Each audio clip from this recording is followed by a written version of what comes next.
This is Tim, and this is Deconstructing Comics.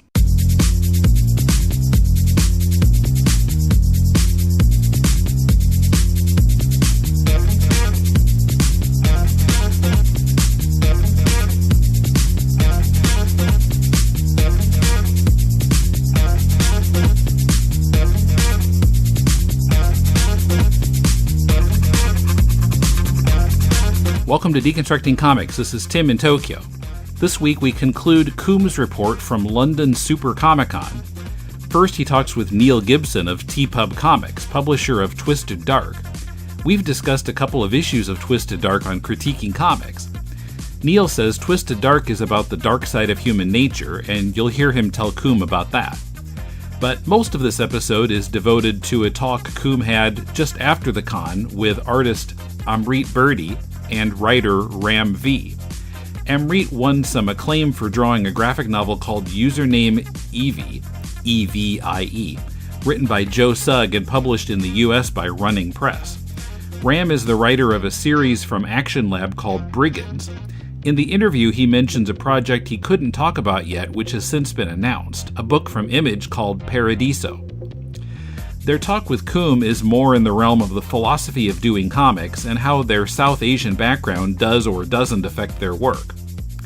Neil Gibson in a moment. First, just a reminder that you can help this podcast by making your Amazon purchases via deconstructingcomics.com/Amazon and make that your bookmark for future purchases. We'll then get a percentage of what you spend.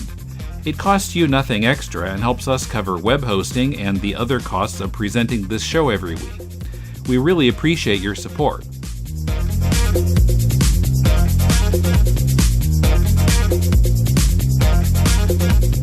This is Koom for Deconstructing Comics at the London Super Comicon, and I'm here with Neil Gibson, who represents TPub Comics. And they put out an anthology called Twisted Dark, is that right? It's kind of, yeah, you can call it an anthology, but actually all the stories connect, so I don't know if that's really an anthology or not.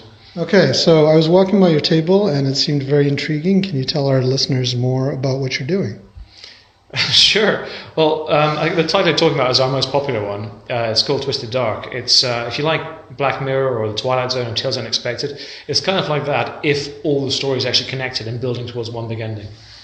How long have you been putting out stuff for? Since 2012. And the 6 volumes so far. We have 12 volumes written. There's 18 planned in total. But for the reasons I told you, we've paused production right now because if the development goes through, then it's going to be translated to a different medium. Yeah, so you're talking about TV at this point. Yeah, but I can't really talk about it because I will tell you one thing. It takes forever. It's a very slow process. Fair enough. What is it about Twisted Dark that you think has appealed to potential TV producers? The producer who's on board, he says this is what he's been waiting for because he genuinely loves the original product. He actually has a different vision for me for TV, how he wants to do it. I don't know what people see for it in TV is the honest truth. I don't know. I know why they like it for the comics. For the comics, they like it because the stories, they stay with them for days afterwards and they want to talk about it and think about it. Schools in the US, UK and Canada use my comics to teach about social issues. So if you want just escapism with people punching each other and the good guy always winning, don't read Twisted Dark. But if you want stories that you want to think about and reread, then that's what we do. So is that the primary thing, social issues? No, really it's about the dark side of human nature and taking things to the extreme. Everyone has dark thoughts. They don't always act on them, but some people do. And what I'm fascinated by is motivation, because everyone acts logically in their own head, but someone else it seems like madness. And the example I always give is I heard about this guy who wanted to kill his children because he loved them. Mm. And because he thought they were happy, they didn't know how bad the world really was. They didn't know that their father was actually a failure. They were happy. So if he just ended their life now, they'd have had a great life. So he thought he was doing them a favour by killing them. Now, to other people, that's madness logic, but it was logical in his own head. And that's what I like writing about, because everyone always has a reason for what they do. Have you ever seen the films of Michel Haneke? I just thought of him. The what? The fool? The films of Michel Haneke. No, but I guess I will have to watch them now. Oh, he's a pretty well-known French director, but he deals with sort of the territory you talked about. And one of his earlier films is called The Seventh Continent. And the entire film is just about a family in Australia that's decided to kill themselves, or the parents have decided to kill themselves and the kids. And the whole 1.5 hour film is just about their preparations for everything that they're doing up until that moment, including killing the goldfish and everything else. Wow. Yeah, but you might you say that with a big smile on your face, by the way. This guy's creepy. Well, his stuff is hard to take, but anyway. It stays with you. It stays with you, yeah. I mean, he's won the Palme d'Or. He's a very famous filmmaker. But how did you get into comics? Did you study literature, or how did you? Because you're a writer as well as a publisher, aren't you? Yes, I am. Frankly, I never wanted to be a writer. I just love good comics. I got into them late. I like a lot of people in the UK, I guess, I thought comics was all kids stuff or superheroes, and I wasn't that interested. And then in Canada, actually, I went to a store, and they basically had such passion for this book called Watchmen. I bought it just in the passion they had, and I read it, and I just blew my mind. I didn't realize how intelligent comics could be. And then I just fell in love with the medium. So it was just basically on Watchmen that you... Well, I got hooked. I thought, imagine, and the example I give to other people is, imagine if every single film they saw was a cowboy western. That's what films are. And then you suddenly discover science fiction, romance, drama, action. It's like, wow, it's just a way to tell stories. And it can be done so cleverly as well. So I got a massive library as a fan for many years, and then I was in a project in the Middle East, in Qatar. I had some free time, because normally you work ridiculous hours when you're consulting. I had a different career. But I finished work by 7, so I had all this time. I thought, well, I love comics, why don't I try writing one? And I did, and I was not expecting this. People liked it. So I thought, I read about this woman who she worked in an old person's home, and they were basically preparing them for death. And what all of them had on their deathbed was regret for things they didn't do, not things they did do. They were, I wish I'd done this when I had the chance. So I thought, well, I've got all this time, and people like my comics. I love good comics. I never thought I could be a writer, but if I take a gamble, I'll never regret it. So that's what I did. So I quit my job to make comics, and within 1 year, my first book went to #1 in the UK Kindle charts. Okay, cool. TPub is then your full-time job, obviously. Yes. How did you go about setting that up? What were your challenges? How did you get that launched? How many days do you have? There's been lots of challenges and things. I did in the early days come close to giving it up several times. But honestly, what kept me going is just the fan reaction. And people would, like, I still get fan mail quite regularly, and it's heartening to know that you're making a difference, making something that people love. So in terms of challenges, the initial one would probably be finding artists. I didn't know how to do that at the start. Then I had to learn so much. I didn't realize, I lettered my original comic myself. I look back at the original prints now, and it looks so bad. I didn't realize about lettering. I didn't realize about art. I didn't know about narration and story structure. I certainly didn't know about coloring, how important that is and critical. And then you have graphic design, layout. And that's just the content creation. You also have to have so much knowledge about distribution. It's not just getting the diamond. There's more than that, more to it than that. And also marketing, because you have to market your stuff. There's lots of facets to play with. Cool. So in the initial year, I'm guessing all that stuff was really hard. So what took you over the hump? Was it the success of the Twisted Dark title? That's what drove it. And now people have other titles, and I've hired other writers, and other titles are coming along. Tell us about your other titles and your other contributors. Sure. So we had Casper Wingard and Dan Waters. I wrote a book. I wrote the first story with Casper. I wrote it called Tortured Life, and then I hired Dan to write the rest of it. And they've gone on now to work with Image, and then called Limbo, and then another book called Turncoat, which I was having all the editing for that with Brian Sullivan and Clay Klaus, and they've now got a book with Image as well. So my collaborators also move on as well, which is great because you're helping their careers. But all our titles, I believe that there's a comic for everyone, and because I genuinely love the medium, and that's what Paul Gravett has said too.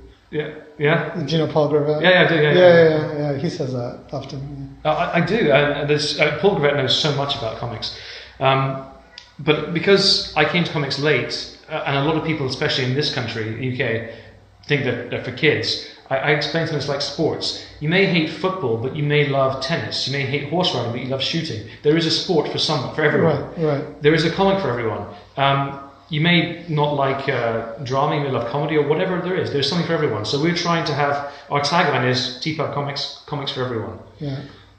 So we have the psychological thrillers, we have the horror, we have the comedy, we have the superheroes. We're moving into fantasy next, and also science fiction, and we have all ages stuff as well. But I want to be a place where, no matter if you've never read a comic, hopefully you like one of ours. But even if you don't, some people come up to us and they say they love romance. Well, we don't have that yet, but I can recommend some great stuff for you.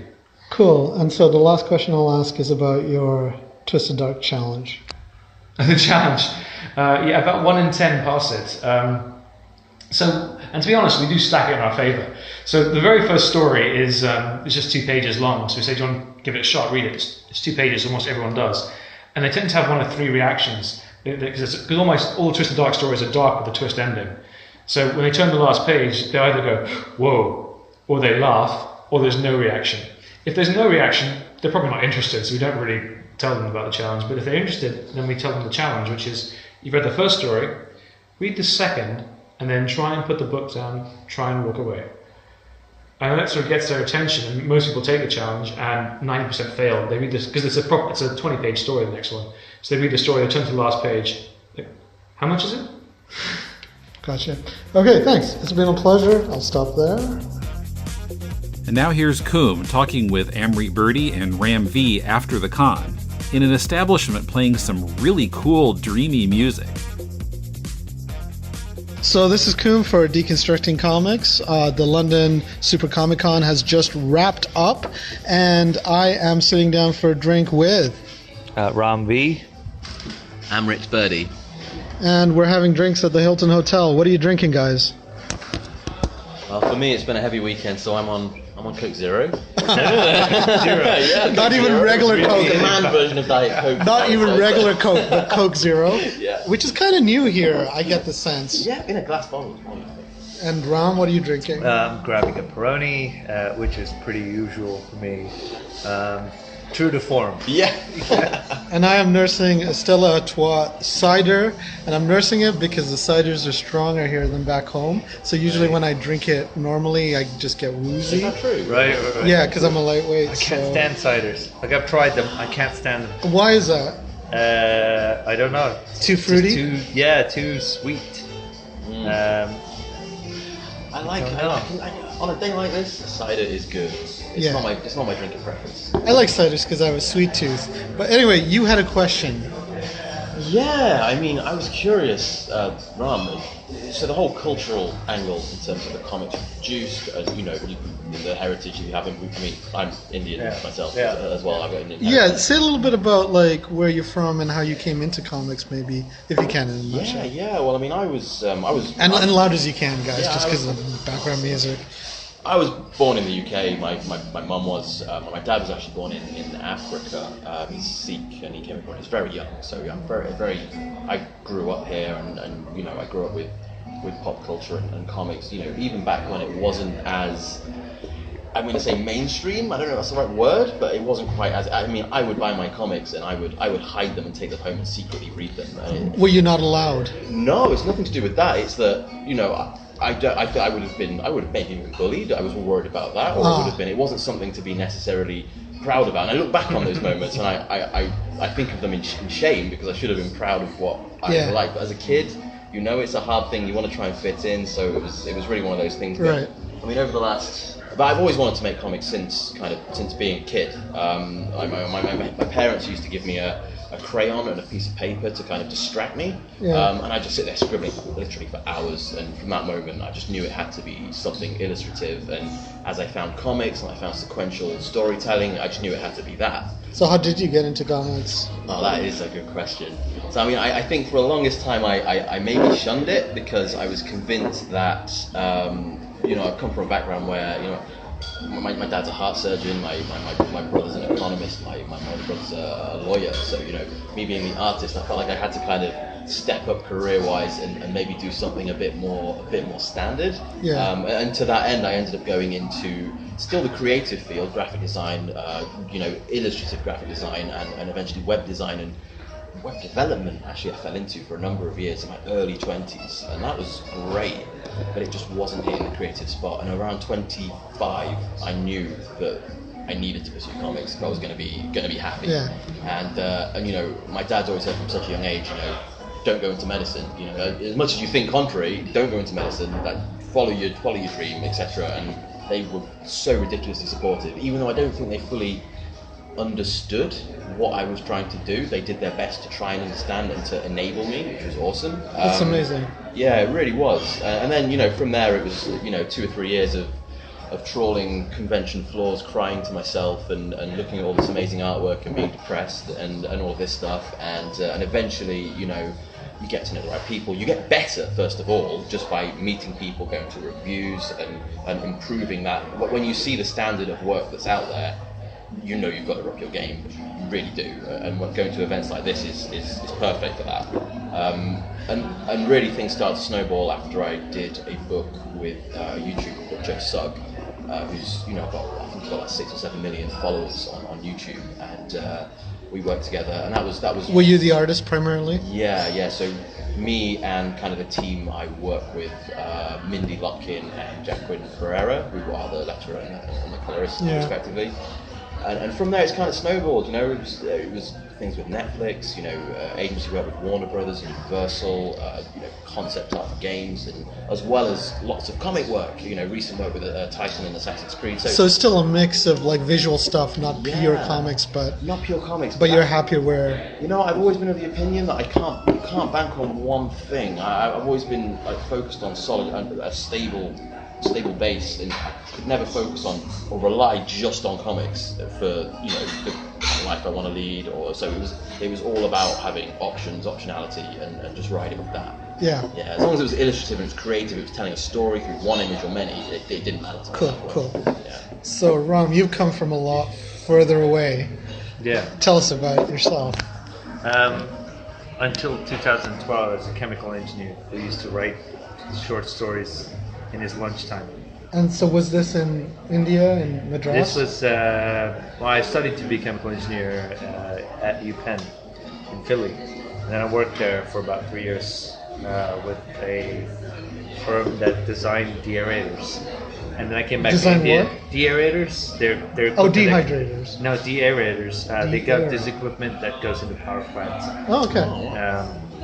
But yeah, so I did that. That sounds more complicated than dehydrators. Yeah. Not so much. But yeah, so I went back to India, worked as a chemical engineer there. I supplied chemicals to oil companies for a while, and then Are you guys in business mode, or are you just we're doing an interview. Yeah. Give us like half an hour. It's all right. And we'll catch up with you. Give us half an hour and we'll be with you. I'll be right back. Very good guys to talk to. So yeah, you were in Philly? Yeah, so I was in Philly. I went back. I worked in India for a while as a chemical engineer, but the whole time I'd been writing prose. And at some point I decided to pitch the prose to publishers online, and to my surprise I had a few things published. And is this comics or is this stories? No, this is prose. This is short stories. What kind of short stories? I've written stuff ranging from fantasy, science fiction. Got it. Some of them literary, more about sort of. I wrote stories about the Gujarat riots in India, which really affected me. So stuff like that. So not like 50 Shades of Grey stuff. No, I'm just kidding.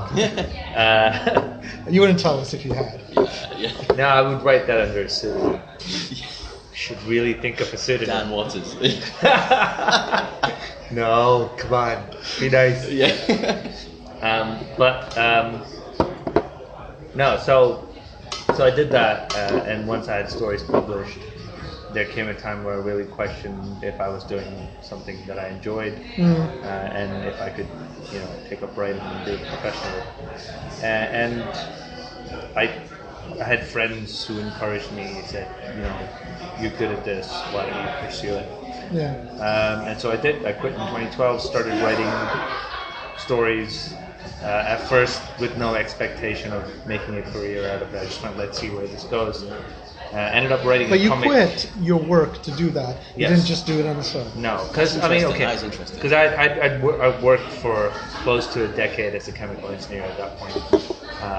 I started really early, and so I had the security to quit and say, okay, let me try this. Because I had written extensively, even though it was just as a hobby. At the age of 13, I'd written a 50,000 word book. Wow. Which went nowhere. It was terrible. It was crap. But just having the discipline to get 50,000 words of a thing down. Not a joke, but at the age of 13, Yeah. where you expected to be indisciplined, Yeah. was exceptional. And I feel like I didn't do it because of discipline. I did it because I enjoyed myself. Yeah. And so I had been doing that ever since, really. And so I have tons of stuff that I've written that has never seen the light of day. Coming up, how Amrit switched from novels to comics. The guys discuss several books on comics and how being from India may influence their work. Thanks to our patrons, this past week I released the vintage episode 121 about the Creative Commons copyright from March 31st, 2008. Episode 120 is coming this week, in which Brandon and I discussed G. Jalil's Pyongyang, DVD movie Justice League The New Frontier, and Writing for Comics with Peter David. Watch for it at the end of your podcast feed, on our Facebook page, or at patreon.com/deconcomics, where you can pledge a monthly amount to keep the show going and unlock more vintage episodes. We appreciate your support. This is an imaginary podcast, which may never have happened, The Shortbox Showcase. but then again may have, about a father and daughter. I'm Professor Allen, And I'm Emily. who came from Ohio and talked about comics. Walking Dead, Tintin, Black Lightning. White Tiger. It tells of their rise to glory, when the great guests were yet to be booked, Let's put it this way, Shogun Warriors wasn't going to win any Eisners. and the great feats of editing not yet performed, This is Ultra 7, this is Ultraman Jack, and this Ultraman Taro, and this Ultraman Leo, and this of how they spoke at length, Continuity is really the brainchild of nitpicking nerds the world over. But to be fair, the best kind of confession is the Force confession. and reviewed in brief tales that explore creatively the bounds of a given character's history, Red Sun is wonderful with a very strange ending. of brilliant creators before their fall from grace. This is the era where Miller is at the height of his creative and artistic powers, and the ability of strong writing to encapsulate and transcend its time. Flash of Two Earths by Gardner Fox. This is an imaginary podcast. Aren't they all? Shortbox Showcase is part of the Relatively Geeky family of podcasts. Check us out on the web at relativelygeekypodcast.blogspot.com or search in iTunes for Relatively Geeky or Shortbox Showcase.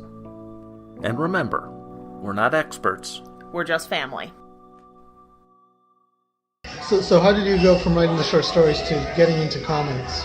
Because earlier you said you're pretty much publishing your own stuff. No, so I wrote short stories, and then a cousin of mine who's now a filmmaker in India went, you write really visually. You should try writing for film. And I went, oh yeah, that's cool. And then I remembered reading Sandman. And I went, oh, well, what if I do a comic? It's amazing. And so I said, let's find out what it's like to make a comic. So I read up as much as I could on comics. I mean, if there was a book out there that said anything about writing comics, I probably have it. So I have the Neil Gaiman book, I have the Scott McCloud book, I have the Alan Moore essay on writing. The Alan Moore essay is really good, Yeah. in my opinion. Yeah, it is. And I have all the Will Eisner sequential art books. Yeah, which I don't find as good, but interesting as more of a document of Will Eisner's as opposed to like a... I mean, I like them because also I've had the hobby of drawing as a kid. So I think you take more out of them if you are an artist trying to create sequential art rather than just a writer trying to write a script. And so I found them to be tremendously useful, actually. Yeah, I wouldn't say like it's... I'm not saying it's rubbish. That's not what I'm saying. I just find him harder to connect with. I see it more as like a book by Will Eisner than like a book that takes me into comics. But maybe it's just, I don't know, maybe it's just a generation. I think he's talking about storytelling through art.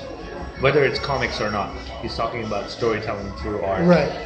And I feel in that it's very valuable because it's important to know how an artist thinks about storytelling through art rather than... I think Scott McCloud's book looks at the mechanics of comics, whereas I would read Will Eisner to get a better understanding of... If I sent a script to someone... Are you talking about Scott McCloud's understanding comics? Because making comics is the one that's more about thinking about comics as a creator. But I think understanding comics is more of like a... The mechanics of it. Not just the mechanics, the philosophy of comics, the magic of comics. And it's sort of that... Like, when you go to like academic talks and stuff, they talk about before understanding comics and after understanding comics in terms of writing about comics. But we're getting off track. The original question we were asking was, how did you get into it? So I did all of that. I had all those books, and I wrote my first comic script, which was a thing called Akuri in India. The what? Akuri. Akuri? Yeah, which is a sect of weirdly nihilistic Hindu black magic godmen in India. You seem to look back to India in terms of your writing, even though you've lived in North America and then now England for most of your life. And I feel very strongly about that. In that. So how old were you when you left India? Sorry? How old were you when you left India? I was probably 18 when I left, or 19. And you're about 67, 70 now? No, I was.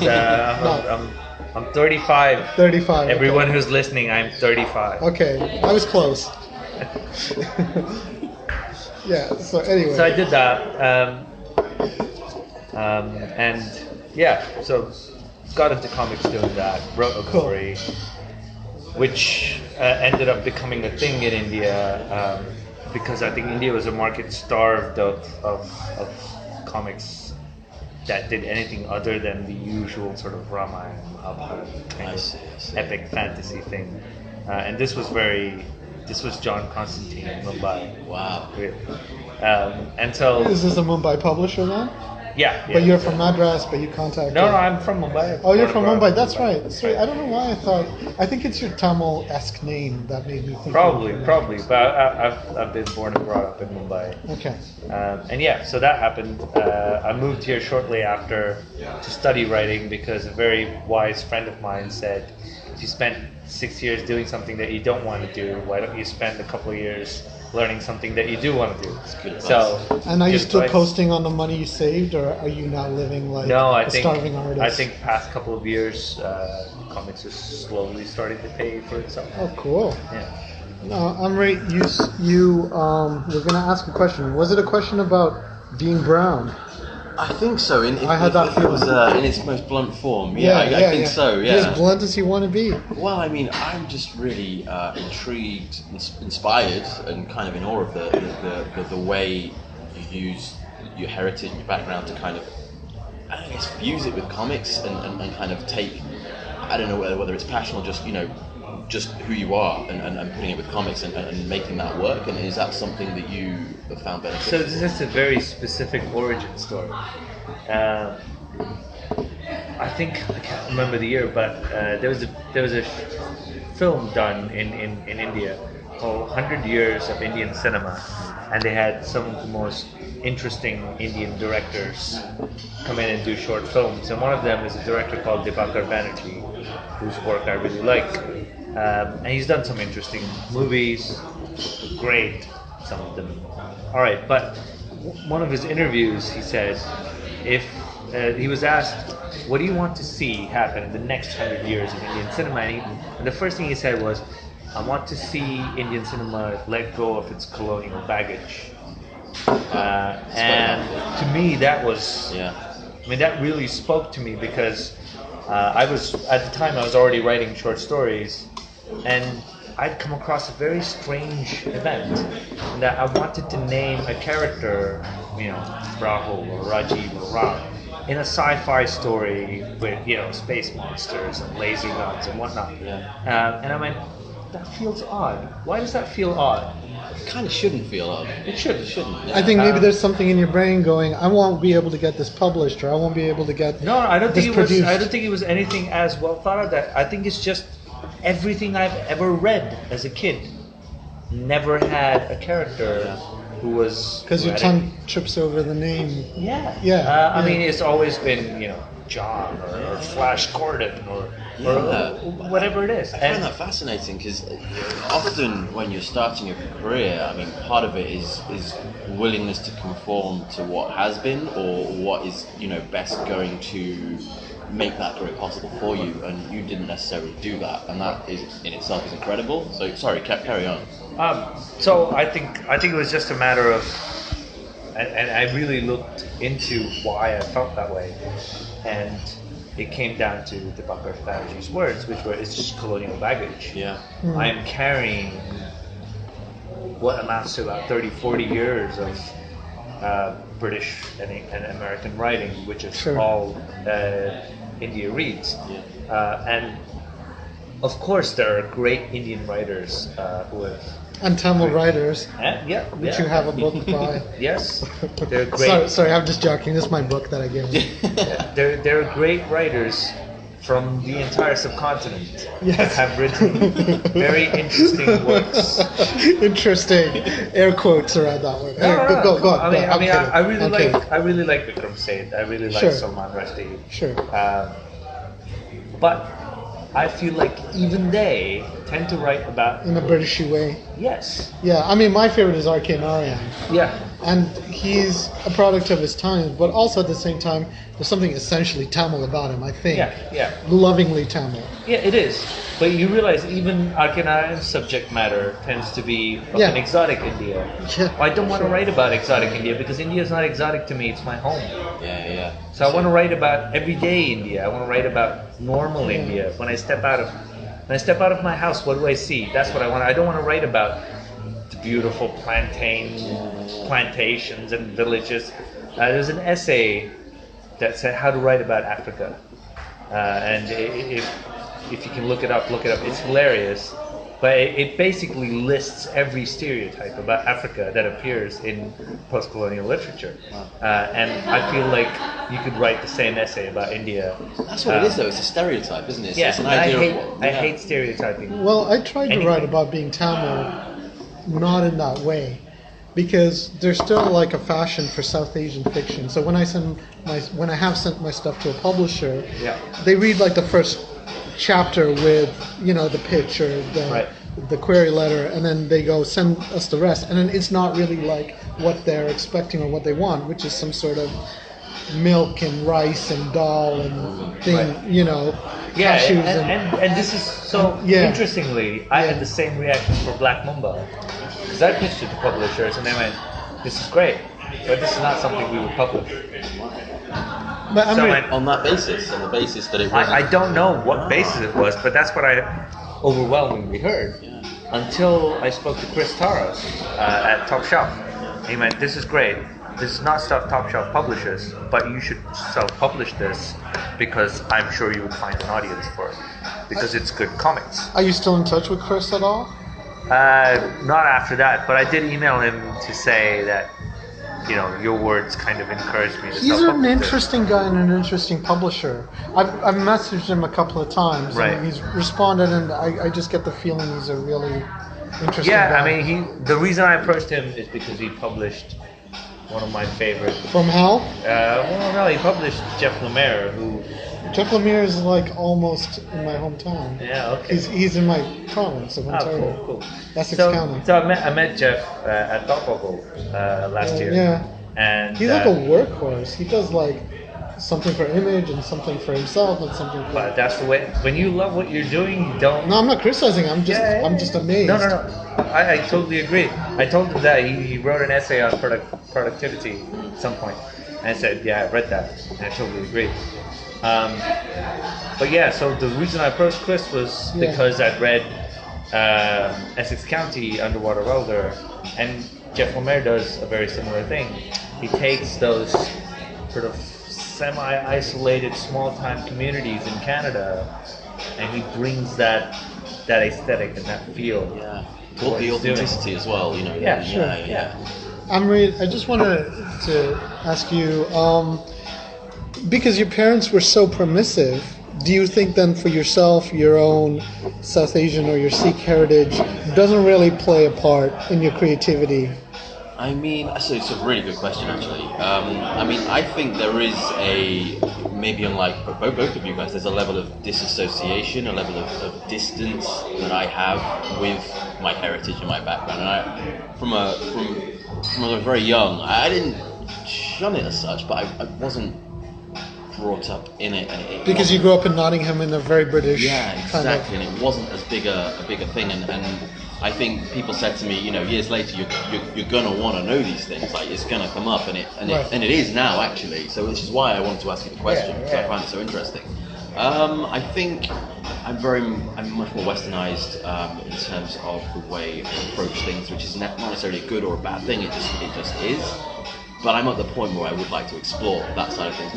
My grandparents, bless them, I still don't truly think they understand what I do. But what they did do after Username Evie came out and went on. Did you say your grandparents or your parents? My grandparents now. I'm sorry, I'm talking about. Username Evie came out and became a number one bestseller, and this is what he does, and they went through their archives and they dug out these really from the 60s or 70s these Indian comic books, and they were so beautiful. The art was amazing. It was so inspirational. And from that moment, I thought, this is something to explore. And then coming across you and what you do and your work, it kind of hit home there really. So it's all coming kind of back around. So do you feel like in a very nice, gentle way, you're kind of reconnecting with those older things that were maybe more in the subconscious? And reconnecting is probably connecting. Yeah, I would say making the first connections and really engaging with those connections. So it's something I'm absolutely want to explore down the line by myself. Would you write your own stuff?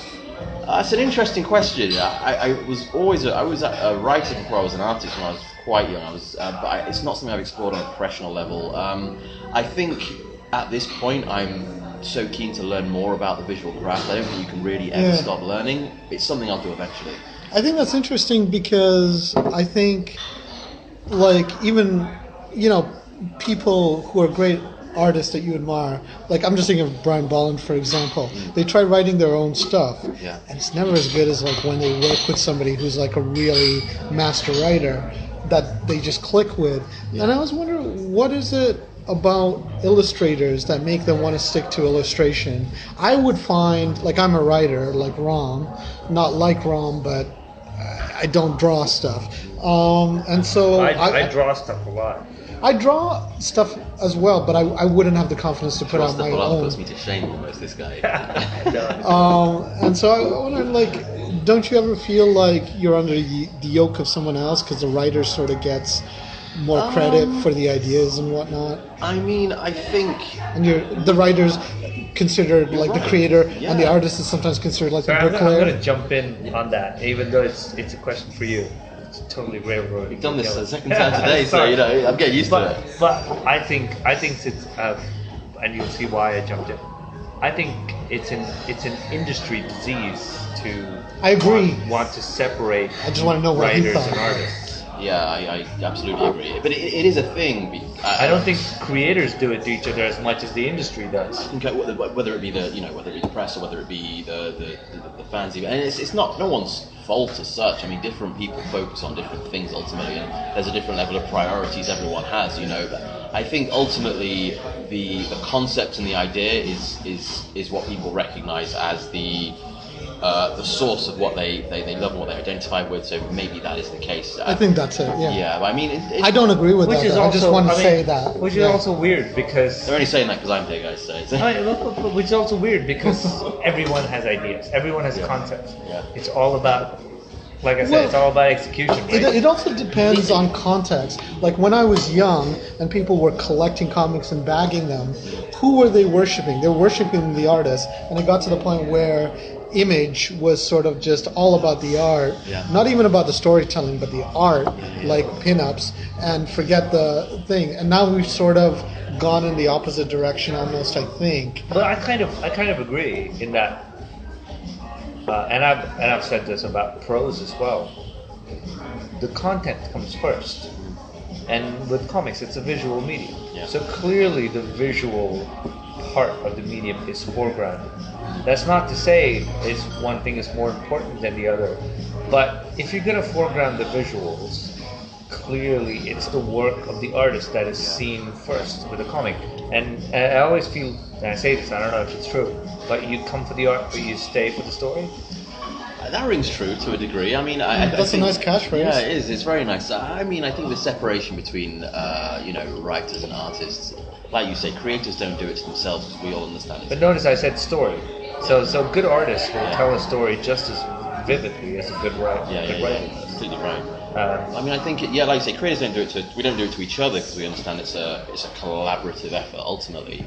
I mean, that's more precisely. I mean, I guess there is a level of maybe ownership the writer may have, whether it's legal ownership or ownership that just one feels it, because it's the source of the idea, and that I don't think we'll ever get away from that, but that's not necessarily a bad thing. I think it's all focused on way too much, and I think if everyone... But I also feel like creator-owned comics have been a great boon to sort of combat this idea of ownership. And then artists become... To be very honest, if it's a non-creator, neither the artist nor the writer actually owns anything, because it's owned by the publisher. Yeah. Especially with stuff like Marvel, DC stuff. I thought you were for a second going to say it's owned by the reader, because the reader puts it together in their mind and makes it work. But you were going to say the publisher. You were talking much more literally. No. It's owned by the publisher. But with creator-owned stuff, I feel there's a genuine opportunity for whether the writer first comes upon an idea. Because I've known artists who had an idea who went, I want to get a professional writer on this because I want it written well, but the idea is mine. That would be something I think I would do more so. I would definitely... Yeah, exactly. And if the idea is interesting, the writer would be happy to work on it. But my point being that the idea of ownership of an idea goes away once both the writer and the artist are at a point where there's genuine exchange of information. So I might have an idea. So I do have an idea for the next book that I'm coming up with. I've had an idea. Yeah, I know put what it you're in, talking about. and then the artist came in and said, "No, I'm going to do it this way." Or you exchange emails or whatever, and you say, "What about this? I'm What about telling you this?" about a real incident. He came in, he drew something, and I said, "Well, why did you do this?" And he went, "Because I think it looks better. Can't we work it in?" And we go, "Okay. Well, what do we do to work it in?" And he goes, "Well, maybe this happened." Well, you mentioned that's why John Constantine in India before. Yeah. That's how John Constantine came about, because Steve Bissett and John Totalman kept on drawing Sting in the backgrounds of the Swamp Thing comics. Right. And then Alan Moore said, "Okay, let me make a character out of this." Yeah. Yeah, exactly. Ideas are not as valuable as we think of them. Ideas are malleable, beautiful things. They grow, they mutate, they change. I mean, look at most superhero comics. None of them are what they started out as. No, it's completely right. I think it's you said it a few times today. It is about the execution of that idea. I mean, I'm a big fan of character-driven kind of stories, and I think focusing on the characters. I mean, in terms of postmodern ideas and the fact that all ideas have been effectively done, it's all down to the execution. It's all down to the characters. So I think focusing on those elements and the artist, helping enhance those. I think team effort. So can comics do anything new or revolutionary at this point? Beyond just connecting with readers or informing readers or whatever, can it do anything new that it hasn't done before? I mean, format is something that's interesting, especially on the digital platforms. And there are varying degrees of digital platforms. But I mean, in terms of scrolling time as opposed to turning a page, is very interesting because all of a sudden you've got this. You could do it's interactive, and you could do a scrolling overhead panning shot of an entire scene, and there can be bubbles flowing down there, for example. Sure. I know platforms like Stella or Stela, whichever way you say it. I know they're pushing things like that, which is really interesting. I don't know if this is what you mean, but the Barbican's got a sci-fi show on right now. And one of the things, they've got a wonderful number of things, and one of the things they've got is this digital tapestry of Star Wars A New Hope, the very first Star Wars film. So you can just scroll and scroll and scroll, and it's this schematic tapestry, almost like the Bayou tapestry, but of Star Wars A New Hope. Wow, I didn't mean that, but I will check that out. Yeah, and in some ways that's like a comic. You could technically say that's a comic, because you're just scrolling through the screen. Yeah, absolutely, yeah. Well, I think novelty in itself is overvalued, especially today. It's entertaining. Yeah, I mean, it has a factor of being a gimmick in that, oh look, it's something I haven't seen before, I haven't read before, which is great. But art transcends novelty. You can do things that aren't new, but are done in a way that are beautiful and that are still appreciated by people today. And so I tend, especially with stories that are more personal to me, I tend not to focus on novelty really, because just on writing good stories that are really as well crafted as you can. Yes, because I think, I mean, it's weird. I'm going to take a comic book reference for this, but it's like the Dr. Manhattan dialogue from Watchmen, where he says the most beautiful thing is that somehow in all those millions of sperms flowing through, this one found this egg and it created. That's my favorite moment in Watchmen. That blows my mind. Yeah. But I feel like that's the same thing with it's stories. It's a thermodynamic miracle. You could take the same situation that occurs in some other story, have no novelty, but write it in a way that is genuinely touching and unique and meaningful. So of all the every time, all the mental sperm that could fertilize all the mental ova, this particular sperm idea fertilized this particular character ova. Sorry, go on. I was saying, I guess this is much more serious now. I feel like I'm thinking it. No, I'm just being an idiot. Upper tone, I'm relying on you guys to keep this discussion valuable. No, I was just so it's really I guess ultimately, no matter what's going on in terms of dynamics, the emotional connection that audience might have with the scene. When I was doing my creative writing course, I had a where at? At City University. I had a professor who was a novelist and Oscar-winning screenwriter. BAFTA-winning screenwriter, Oscar-nominated screenwriter. That's why he was teaching. If he was an Oscar winner, he'd be writing another. I'm just kidding. I'm kidding. Jonathan, I hope you're not here listening. I'm kidding. But he said something that really struck a chord with me. He said, stories are fundamentally about human beings. You could be writing a story about, interplanetary warfare. Yes. You could be writing a story about, robots taking over some other world. But they fundamentally have to be about human beings. Or the human condition. Yeah, somehow. You have to lead back to asking yourself questions about who you are and why you're here. And what life's all about.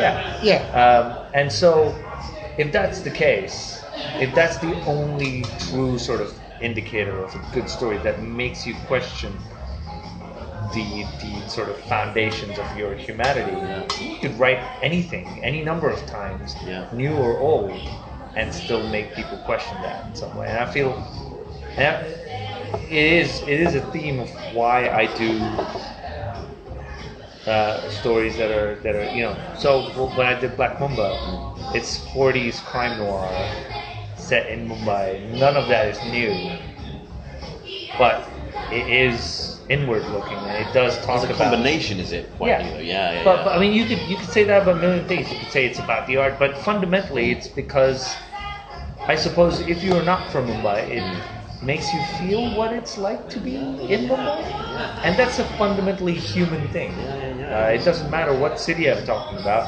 It's the fact that I'm talking about a human being trying to sort of to live and survive, to grapple with this thing. Yeah. And I feel that's why it works. So is that in terms of your creative process, and in terms of, I mean, I'm learning about writing now, so this is really interesting. Do you start with that small idea and expand from there, or how does that normally go?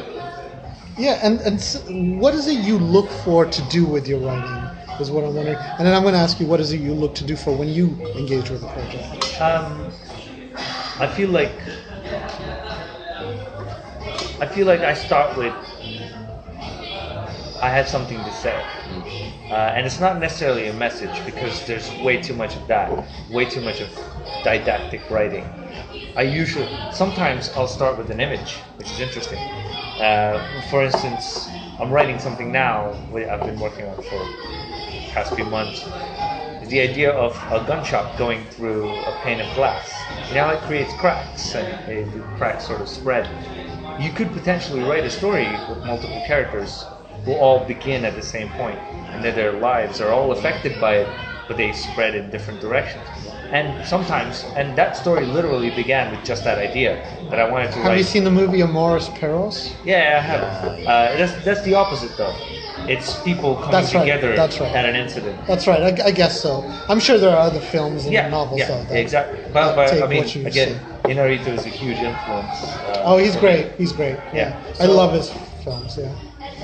So I don't know, but eventually what I will end up doing with my writing is more important, which is I will end up focusing on characters and sort of asking questions as to why people act the way they do. And the interesting thing about characters is you try to make them act in ways that you wouldn't act. Like, I would never confront. Like, if some guy picked a fight with me, I would try my best to avoid it. But I would probably write characters who would go, so you're identifying with something that you're not, or something that you might want to be. I don't know. Because you find whatever is not you to be more interesting. But is it something you wished you could do? Is it cathartic in a Freudian sense? No, I think it's just something that I'm not. It's a fantasy. Not even a fantasy. It's an alternate. It's the outsiders. It's voyeurism more than anything else. So voyeurism is what drives your art. No, I'm just kidding. Sure. I think a lot of good writing is driven by voyeurism. Yeah, don't underrate voyeurism. It's fantastic, and it's innate to humans, and it turns us on in the best possible way. I think curiosity is a fundamental human trait. Yeah. Curiosity is probably a better word than voyeurism, I would say. Yes. Well, voyeurism is a end result of curiosity. Yeah. Well, maybe for you, I don't. So, Amrit, do you begin your projects with voyeurism? I mean, voyeurism. No, I'm just kidding. What do you look for? But if you ever sit out in a restaurant and you draw someone, and they don't know you're drawing them, isn't that voyeurism? That is technically voyeurism, unless I get some kind of waiver. Okay, you made your point. I'm going to back down on the voyeurism. I am a voyeur as well. Then. No, I mean it's one. You're of an observer. Observing. I mean, it's ultimately artwork to a degree is about referencing what is to create what you want. It's everything similar to, I guess, writing in that there's that emotional level, and there's identifying with ideas, or even things that you're not, visually seeing things. I mean, even if it's something doesn't exist, a big monster, a lot of creature designs, they tend to adhere to human anatomical structure, because we identify. So it's about recording and witnessing. Yeah, I think so. The human experience. Absolutely. In the same way, a writer may look to travel or experience things. An artist may look to be a voyeur, so to speak, but in a form of research to create that identifiable connection, but in a visual way, I guess. And What are you guys reading for fun in terms of comics, or what are you being engaged by right now in terms of comics? That is interesting. Would you like to hear this one first? I've just finished reading Black Monday Murders. Black what murders? Black Monday Murders. Jonathan Hickman. Okay. Coker. on art, and I love it. And What is it you like about it? What is it doing that's engaging you? It's not as linear or straightforward as a lot of other comics around, in that it doesn't tell you what it's about right away. It builds in layers and slowly, and it spends time with the characters. Sometimes you learn something about a character that may not affect the story, but still interesting. So it does that, and I feel, and I'm a fan of Hickman. I like a lot of what he's done before. Sure. And so, yeah, that's what I'm enjoying. It's also driving me to do my comics in a certain way, because I think you'll agree. There's something as finding your style, finding your voice. Yeah. Absolutely. Yeah. And when you start out trying to like emulate all these other people that you love. But then at some point you realize that no, this is what I enjoy and this is what I'm good at. And then I think the most important part of that curve is not rejecting who you are as a creator, whether you're a voiceover writer or an artist, but actually embracing. I'm a big fan of 90s artists like Michael Turner, Jim Lee, and I used to emulate those styles. But the moment I realized what it was that I did and I embraced that as me, it really became something. It was something I could then work with. Instead of comparing myself to others, I was only comparing myself to myself and appreciating what others did. So it became a very different dynamic.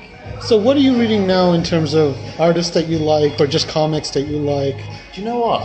That are stimulating you? I get great satisfaction and joy of consuming material by people that I know, by Ram. I've just picked up Quake. I've got Limbo on my reading shelf at home that I'm going to start reading by Dan and Alex. I like to be supportive in the people I know producing these comics. It's been. Do you find you can connect to that more than just something you don't know? I think so, because usually I know them, and usually I can see the connections between the person and the work. Absolutely. I mean, it starts off as a supportive thing, but the more I consume it, the more you kind of get a glimpse into that person on a deeper level than just a conversation sometimes. So you're interested in people, obviously. Yeah, absolutely. Yeah, and that's it's nice to get to know people in that way, especially when like you say, there are writers that you like and admire. You may or may not have met them to consume something by someone that you do know and it may be close to you. It's good.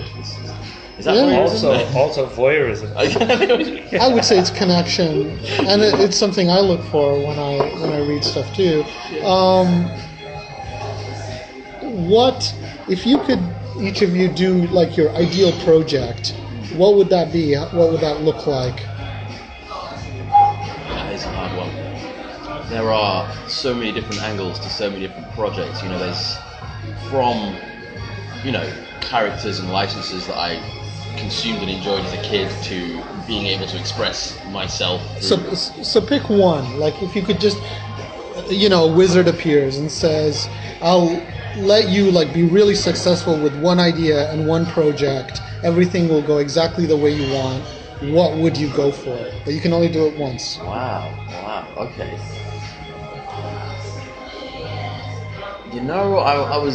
I was gonna start by saying something very, very typical, like Spider-Man, Batman. I'm not. So a really successful, big property. I'm not gonna do that. Instead, there's so many writers and artists that have done that so successfully in the past. Right. And whilst I don't doubt my own ability to bring my own angle to the table, something that hasn't necessarily been consumed in the comics medium that I've previously very much enjoyed.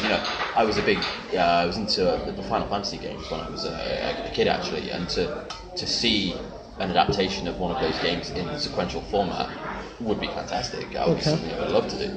But would it also work like a game, or would it be just a story about the world of the game? I think it would be a story about the world of the game, because it comes with, similar to the Titan things as of late, the game properties. I can imagine it working in a similar way, but that passion and what I felt about that franchise, I could then infuse into the visuals, into the story, and I think it would be something I could really immerse myself in. Cool. And Ram, for you? I think this is a weird question for me. So as a creator-owned if you look at creator-owned work, then you have to believe that everything you're doing next is the thing. Yeah. And so I genuinely believe that. I genuinely believe. So what is the next thing that you're doing? I that can't you're talk about it most yet. passionate? What can you talk about it that you're most passionate about? No, I'm doing a book that's alt history, involves vampires, and talks about colonialism in India. Interesting. Okay. And When's that scheduled for? somewhere around mid next year. Well, it makes me think of, Lincoln Vampire Hunter, because the No. slave owners are the... Yeah, but I'm not going down that sort of pulpy route. Okay. I'm sticking closer to, Stoker's vampire and the original Gothic roots of vampire literature. All right. Really, but also because it's an interesting time. Because it's about the same time as, colonial advent in India. And India has its own. The East India companies of course. running riot. Yeah. So things like that interest me. Interesting. And I want to do something on that. So I'm working on something there. Cool. But that's as far as creator-owned stuff is concerned. And so as far as that is concerned, every other project that I do is my ideal project. But if I were to do something for a publisher, I would say, give me a character no one cares about just yet. Give me a character that you let me have some measure of free reign with. Kind of what they did with Animal Man when Animal Man first came out, or you mean with Grant Morrison's Animal Man? And with Hawkeye when Fraction and Aha did Hawkeye. That's something that I would genuinely enjoy. I mean, I know obviously if you ask me would I like to write Batman or Superman, yeah, of course I would, but I think I'd have more fun writing, Joe Schmo, who figured, oh yeah, he appeared in that one issue once and he did something really silly and ran off. And I'd love to take that in. So I'll end with kind of a lighthearted question. Ram, you have a tattoo of what I believe is a Sandman on your arm. Amrit, if you could get any comics-related tattoo permanently on your body forever, what would you get? I'm just glad you didn't ask me where I would get it. Okay, so what I would get. Because that's obvious. I think... It would be on his Who back doesn't knee. ask obvious questions? It would be on his left toe. No, I'm just kidding. Go on. That's a good question. I mean, I think it would be...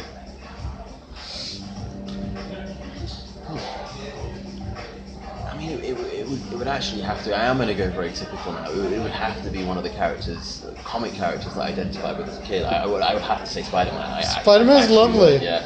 Something kind of maybe a bit more artistic. So maybe his web line is going around my neck and swinging over my chest, kind of thing. So a bit of I like it. In there. Something artsy, something not his head. Not so obvious. Yeah. Is there anything else you guys want to say about anything that you guys are working on, or anything you want to do a shout out about before we wrap up? It's been not quite in a position to talk about the upcoming projects just yet. Sure. It's a bad time to answer that question. But yeah, follow me on Twitter and watch out, I guess. Yes, sir. I've got something announcing next month, hopefully. Awesome. And so that should be big, but I can't say what it is because it's not announced yet. And you're both on Twitter, so do you want to give your Twitter handles? Yeah. I'm at the right wrong, as opposed to the wrong one. Nice. The right as in WRITE? No, it's the right one. RIGHT. Gotcha. As opposed to the wrong one. As opposed to the wrong one. Got it. And I've played it more simple. Mine's Amrit_Birdi. Okay, great guys. Thanks for Thanks the so talk. much, man. Thanks, Koom. That was awesome. Yeah, that was a lot of fun.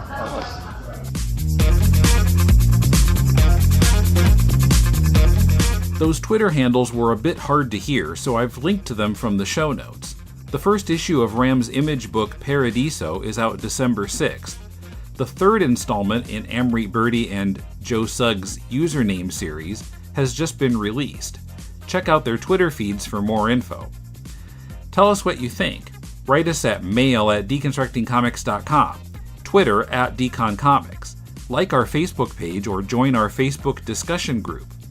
All our social media links can be found on the right sidebar at deconstructingcomics.com, and we can be found on YouTube, on the Comics Podcast Network at comicspodcasts.com, and on comicon.com, where our new episodes appear a few days before they show up anywhere else. Also, please give us a review on Apple Podcasts, Stitcher, or iHeartRadio. Especially on Apple Podcasts, also known as iTunes, because after nearly 12 years of doing this show, we still only have 11 reviews there. More review activity on Apple Podcasts would really help us out, so please go there right now and write a few nice words about us. Our theme is from bensound.com. Last Thursday on To the Bat Polls, Paul and I discussed the 1949 Batman and Robin serial. Did the 66 show draw anything from this exercise in bad filmmaking? Look up To the Bat Polls wherever you find your podcasts or at tothebatpolls.libsyn.com.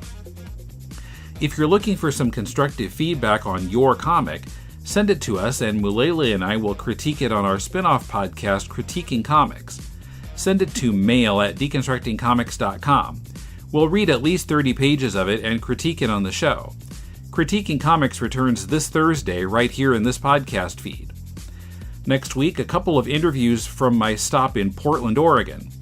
We'll hear from Lacey Davis and Jim Kettner, who recently collaborated on a graphic novel called Ink in Water, about Lacey's struggles with anorexia. Also, Charles Brownstein of the Comic Book Legal Defense Fund, on the organization's mission, some of the history of censorship of comics, and more. So, 2 interesting discussions next week. Till then, this is Tim, and thanks for listening to Deconstructing Comics.